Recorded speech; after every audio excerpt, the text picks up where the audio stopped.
And you're welcome to back on the show. Now, our very first story, we dive into the ongoing leadership crisis within Nigeria's major opposition party, and that's the People's Democratic Party, following the suspension of acting national chairman Umar Damagum. Now, rumors have swirled that the party treasurer, Yayari Ahmed, has been appointed as his replacement. However, the PDP has swiftly moved to clarify the situation. News Center's Umar Damagum brings us the latest updates from the party's national secretariat in Abuja. Let's take a look. The crisis in the People's Democratic Party has sure taken a turn for the worse following the suspension of the acting national chairman, Umar Damagum. As deputies, members of the National Executive Council replaced their superiors, their first press conference was to intimate citizens on events playing out in the party in a bid to set the records straight. I would want us to have a working relationship, a very cordial one, like you have had with my predecessor. He is not gone yet, he's only on suspension. Like Ms. Chinwe said, within the period of 2 weeks within which he would have interfaced with the committee chaired by His Excellency Taufik Arapaja, he would have exonerated himself of the allegations leveled against him. It was said to be insubordination and disloyalty. Whatever that means, it will be cleared better in the days ahead as the committee meets with them. But I am here to report on duty, nature abhors vacuum. My humble self and my colleague seated right by my side have resumed in that capacity. I know you will agree with us that it's not important to give a day out. We are expected to resume almost immediately in line with the provision of the law and the directive of the National Working Committee. The acting spokesman denied the party's involvement in the appointment of the new acting national chairman as replacement for the suspended chairman, Umar Damagum. He provided details of what led to the suspension of the party's executives, saying the crisis in the party, unfortunately, is heating up the nation's polity. I am sure you are guided by ethics of professional conduct and the rule of engagement. Nobody will just wake up from the wrong side of their bed to begin to churn narrative and then expect the enlightened members of the society to take it hook, line, and sinker. We are guided by rules of engagement. When Ms. Chinwe was making the background presentation, she did say at its 593rd session, the NWC sat in a formal quorum and gave the decision yesterday, suspending the duo.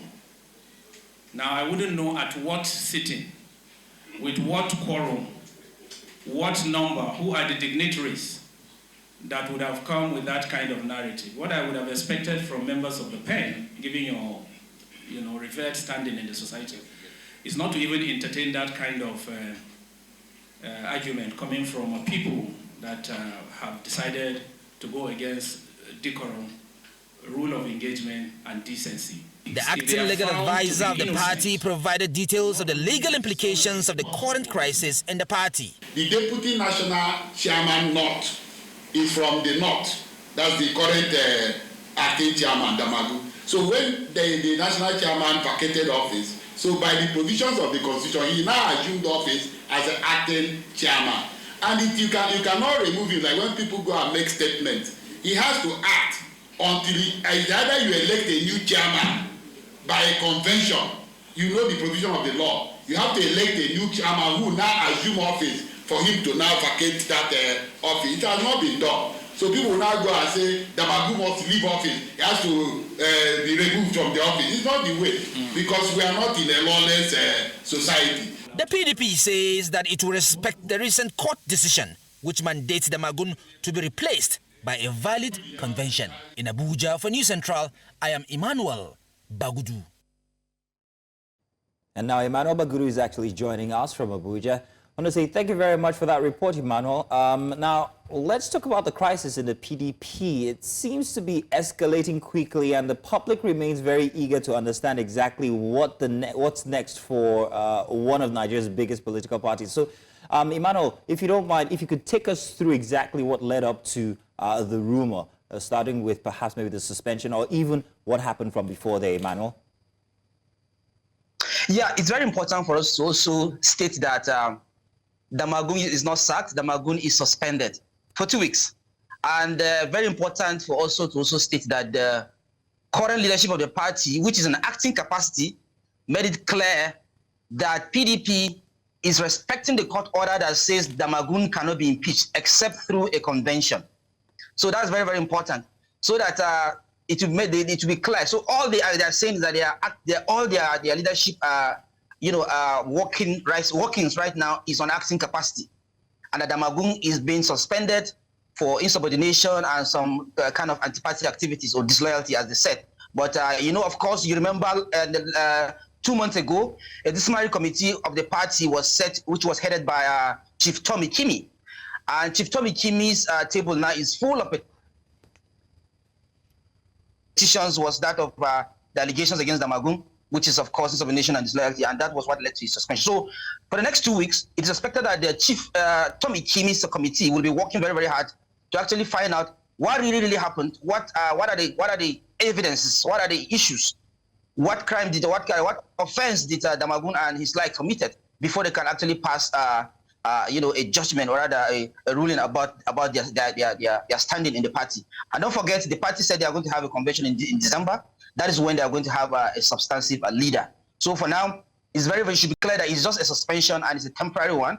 And it's said that they are going to give the public very much details of what they found out, whether Damagum did something wrong or not. And then, of course, we try to ask them what was the particular issue of insubordination and disloyalty that Damagum committed. They only try to mention 1 or 2 things about the Rivers local government election. You will recall that the PDP in Rivers State said they are not going to participate in the local government election. And you also recall that there was a statement that Damagum gave directives for the PDP to go ahead and participate in the election, contrary to what the majority of the members of the People Democratic Party are saying. So those are just a few things they tried to mention to us, and they said they are going to give us more details in the coming weeks. Yeah. Speaking of more details in coming weeks, we're being joined now by Mr. Umar Sani. He is the former special advisor on media and publicity to the former Vice President Namadi Sambo. Thank you so much for joining us, Mr. Issa. I appreciate you for doing this with us. We're going to bring you into this conversation. I think it's important to have a very rounded view in terms of 360. You've heard from our reporter here, correspondent Emmanuel Bagudu, who was live at the PDP Secretariat covering the entire story as it broke. What would your response be in regard to the root cause of this issue, and more specifically, the suspension of Umar Damagum? Well, as you can see, initially the PDP was going on well and there was no problem. But now so many contending issues have arisen as to how long can somebody serve in an acting capacity. What is the constitutional provision of our party as to how long will somebody be acting, and what will be the position of his own position if he remains in an acting capacity? If he's an acting national chairman, now we are missing one position which he was elected, which is the deputy national chairman of the party. So how do we now put this thing in proper perspective? These are the root cause of all these problems. The issue now is Damagum going to act? Does the Constitution give him the power to act until a national convention is convened? Or is there any provision in the Constitution that circumvents that part of his acting capacity and gives a solution as to what will happen? Yes, there is. Section 47, subsection 6 of our Constitution is very clear. If a vacancy exists in any of the 3 steps, we have the ward, the local government, the zonal, all these, if a vacancy exists, and before an election, the committee at that level, the executive committee at that level can appoint somebody to hold that position pending either a Congress or a national convention. And this is where the problem lies. There is an attempt to appoint somebody from the North Central, which is part of the history of our party. It has happened when Bamanga Tukur was national chairman. When he resigned, Adamu Ma'azu from the same from the Northeast, Adamu Ma'azu from the Northeast also took over.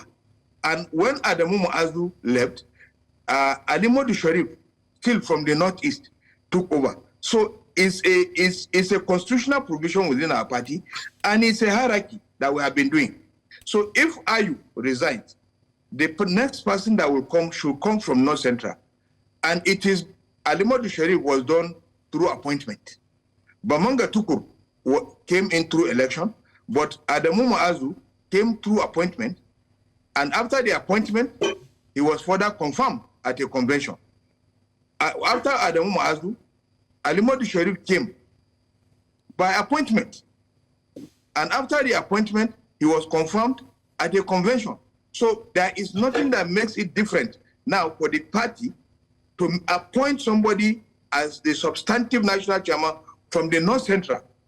And then at a later date, we do a mini convention to ratify that appointment. This is the process, and that is the procedure. People have argued that Section 45, subsection 2, has stated that you have to be by election. But it says, that section is very clear. It says, without prejudice to Section 47, subsection 6 of the Constitution. So there has to be an appointment. Somebody must be there because there cannot be a vacuum. That can be ratified later. Even the National Working Committee, some of the decisions they take the decisions on behalf of the National Executive Committee of the party. And it is when we come to NEC that decision is ratified. As far as the issue is concerned, the advocates are now advocating that provision must be complied with. And that Mr. is Sani, why, yeah. Now, sir, it's very obvious that your faction of the PDP actually is hungry for some sort of change in power when it comes to this subject now. And it makes for the question, who exactly are you expecting to take over that position? There has been talks or whispers in the wind of Governor Philip Salau being groomed as a successor. So my question is, why does your faction of the PDP insist that there is need for a change right now? Regarding the vacuum that you spoke about, I hear you on that one, but why specifically Governor Philip Salau as the successor? Let me first and foremost clarify that I'm a member of the PDP and I do not belong to any faction. I'm only giving you the analysis of what is happening within the party. I do not believe that there is any faction in PDP, and I believe that what is happening now is something that can be surmountable, and that we will use our internal mechanism to be able to resolve it. Secondly, there are so many aspirants to the position. It is not only Philip Shuaibu that is looking for it. We have heard about David Mark, former Senate President. We have heard about our governorship candidate in Nasarawa State. And quite a lot of people are looking for it. So it is left for the North Central stakeholders to meet and pick one and then present that person to NEC. Now NEC will ratify that person as somebody a choice. Then he will now start acting pending when a mini national convention is convened to confirm him. That is the process. And so selecting one individual and saying that is the person that is being groomed is not entirely correct. Now, let me come back to Emmanuel there and ask about, just being at that press briefing, there was a lot of conversation about, the legal procedure. Just besides the conflicting, method of appointing or electing a new leadership, what other conflicts was addressed during the briefing? Yes, yeah. Actually, most of the issues, most of the conflicts that have been raised during that briefing was the main offense. What is the specific offense that Damagum committed? That was what journalists were interested in knowing. And of course, why will we have a Yayari being appointed? You know, because we raised it. In fact, that happened. Yayari, the treasurer, was allegedly appointed as the acting chairman of the PDP while that briefing was ongoing. And journalists, put up the question to the acting national public secretary, Manga, who denied the story, who said the story, who told us that the story should be discountenanced. So that's number one conflict. The second conflict is to find out what really was the offense. What happens after 2 weeks? After 2 weeks, and then of course substantial information is not gotten. Will Damagum continue to be on suspension? Those are the issues that were raised. Then, of course, the legal advisor actually, brought in the issue of zoning, where he said that whenever issues like that come up, if at the end of 2 weeks they actually found out substantial evidence about the offense that Damagum and his cohort committed, they actually is going to be sacked, and then of course someone from the north will take over. But it not specify whether it is from the north central or just mention it from the north. Now, one of the issues they make is that they don't want to. They said they are not in the party, according to what the legal advisor said. They don't give once it is either north or south or east. That's also what they say. They don't specify whether it's north central or northeast or northwest. So those are the issues that were raised. They promised that they're going to investigate the offense that Damagum committed. And then after 2 weeks, they are going to make it public. But for now, he remains suspended. And then the main issue there is the fact that whether there's a faction. Thank God, one of the PDP stakeholders here with us, he made it clear that there's no any faction. They also made it clear that there's no faction yet. There's no any faction because it's not the issue. It's not the issue of the Alumni Sherif or Makarfi issue where a chairman was fired and then another chairman has been inaugurated. No, this is a different issue entirely. It's just an internal party squabble, which is, they said is very, very expected in a party like the PDP. So it's just something that they are trying to, put their, party together ahead of coming elections. So according to them, it's a simple fracas that will be resolved in coming weeks. Right. And that they are going to respect the court order that says Damagum remains chairman. They said it clear. Damagum remains chairman, but suspended chairman. And it can only be replaced through a convention. Yeah. Now, Emmanuel, thank you so much. Replacing during a convention, Mr. Sani, a convention is a year away. It's not going to happen until 2025. And what does this mean for the leadership of PDP for now, especially at a crucial time like this in our socio-economic space and just the state of the nation in its entirety? You see, like I earlier said, although the court order is an ex parte order that was given, which gives room for the order to be challenged, it is not a judgment of the court. It is important for us to state very clearly that an order can be challenged because it does not really portray the intent of our Constitution. The Constitution says we can appoint and later, confirm. That's by election. Election comes in different ways, And so if we appoint, is an election because the election was done by the stakeholders of that zone and then was confirmed by NEC, which is the highest decision-making body of our party, and then the National Convention, which is the overall decision-making body. Then it becomes, so it is not until 2025. A person can be chosen and be confirmed, and then by ratified at a mini convention. Then in 2025, it is the end of the tenure of this National Working Committee, and so new set of National Working Committee members can now be elected.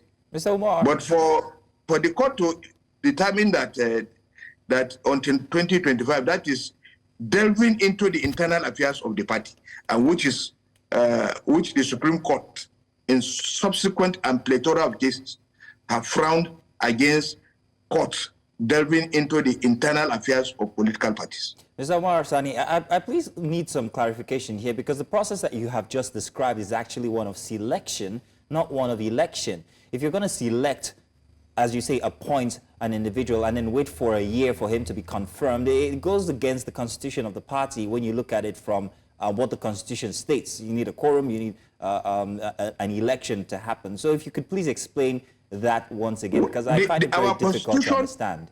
Our constitution is very clear. It uses the word appoint. Section 47, subsection 6, uses the word appoint. So once you are appointed, then you can be ratified. And when you are ratified, it means you are elected. Ratification is an election. If you go to an election and you don't have a contestant, somebody contesting with you, what we do is we ratify you and you become the substantive person. It is when somebody is contesting with you, somebody comes in to say, okay, I'm also filing my documents to contest with you. That is when you now begin to count votes. But when there are no votes, you are ratified and then you move on. So it's still it's a way of an election. Now, Mr. Sani, one of the things that Emmanuel said when he was just giving his account of covering the briefing was about the allegations levied against Damagum's leadership, saying that he had not been effective, there had been anti-party activities, and just a general dissatisfaction with his leadership. And so I have to ask you, if you were to score his leadership being appointed acting chairman of the party up until all of the issues going on in River State until this very point, do you think it has been effective? And should the giving the court ruling and his suspension, is that enough for him to steer into a better direction for his leadership of the party? Well, Julie, let me tell you that the issue is not whether Damagum is performing or not, but that his loyalty is skewed. That is the arguments within the party. That there are so many contending issues. There are various interest groups within the party, but most of these interest groups believe that Damagum is more loyal to one particular interest group against the remaining interest groups. You can see, that the three major contending interest groups at the moment are the Nyesom Wike faction, the Atiku faction, and of course, now the Governors Forum, headed by Bala Mohammed. So with those three factions that you just mentioned, is there still faction in the party, sir? Yeah, because you said there wasn't faction. These are contending interests. I'm only telling you the contending interest within the party. Yes, when people are contending, Bala Mohammed wants to contest election for president, so he is now mobilizing the Governors Forum to serve as a pressure group to do certain things in the interest of the Governors Forum, and of course, perhaps, which he can derive some comfort from maybe much later. Then the Nyesom Wike faction is also protecting his own interest in River State, and of course, his interest as to destabilize our party, so that because he has already clearly stated that in 2027, he is going with he is standing on a mandate, and that mandate is the mandate of Tinubu. So he is going to support Tinubu in 20. So any candidate that comes out in PDP, he will not get his support. So the best thing for him is to destabilize the party. The Atiku is also contending because perhaps he has an interest in contesting in 2027, and he believes that these two contending interests are an impediment to his own contest. So these things have now built up to create what we have now. So the issue of Damagum is that people believe that he is not being very fair to all the contending groups. So the two other contending groups are fighting him. That is the issue. Now, Emmanuel, before we let you go, because we're pretty much almost out of time here, finally, what was your takeaway from that briefing? Just being at the briefing, I'm going to ask you to remove your hat as a journalist and, as a reporter who's on the field, but now your heart as a Nigerian, sitting down there and just covering and watching how the event unfolded. What was your major takeaway from that press briefing? Yes, my major takeaway is just one. I wanted to mention it, but I was actually waiting for the PDP chieftain here to help me so that they don't come for my neck. My major takeaway is the fact that there's a faction currently at the PDP. And then Damagum belongs to one particular faction, which is not fair. That is just the takeaway. Because the PDP chieftain with us here mentioned that he's not supposed to belong to one faction. He's supposed to be for everybody. He's supposed to be for everybody and for nobody party in particular. So that's my major takeaway. That whoever is going to be saddled with the responsibility of being the party chairman, the PDP, must, attend to the needs of the three different factions in the PDP, if at all there is any. So, of course, even in the ordinary classroom, there are cliques, whether we like it or not. So, of course, my major takeaway is that Damagum, wasn't fair to the three contending factions, the Atiku, Wike, and of course the Governors Forum. Then, of course, we asked a very simple question. A simple question was asked to the officials of the PDP, that is Nelson Wike still a member of the PDP, and they refused to answer.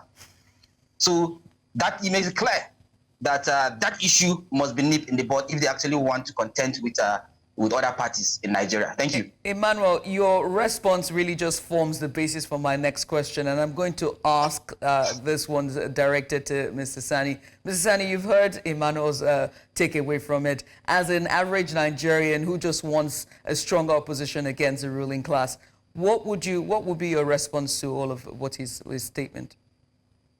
Well, his statement is not far from the truth. I think it was an extract from my own statement. He was only merely putting more flesh to my statement, which I have made. And let me also be very clear. All these conflicts that you are seeing, there are so many illegalities built on so many illegalities that has, snowballed. That is why the thing is gaining momentum. For instance, the official spokesperson of the party is Olonraga. He is the official spokesperson. If you suspend him, you cannot use a director who is a staff of the party to issue a statement. That is very wrong. Then if you say the deputy national public secretary should come and act, he is not privy to the NEC meeting that took that decision, because he is not a member. All deputies are not members of the NWC. The only deputy that is member of NWC is the deputy national secretary. So how could he be speaking on something that he was not privy to? These are the issues. So what happened there is only left for those people who were inside there. And the national public secretary is a member.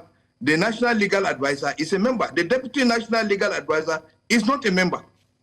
So, but they are the ones now talking about the matter. So many confusion is coming in. They are now saying which 23rd meeting, which 500. So these are not the issues. The issues is you are not even part of the meeting. How can you be talking about something that happened in a meeting that you are not part of? It's somebody that is briefing you. So as far as I'm concerned, what Debo said has to be taken, because he is the official spokesperson. If he says there is Damagum and Anyanwu has been suspended, the only people who can come out to challenge him is the deputy national secretary, deputy national chairman, South Arapaja, national secretary, and the national chairman. These are the three people that can say what you said is wrong. But any other person who is saying what he said is wrong cannot be above him because he is the official spokesperson. He is the only person authorized to speak on behalf of the party. All right, sir. I want to say thank you very much, Mr. Marstani, and also thank you very much, Emmanuel Bagudu, for joining us to have this conversation this morning.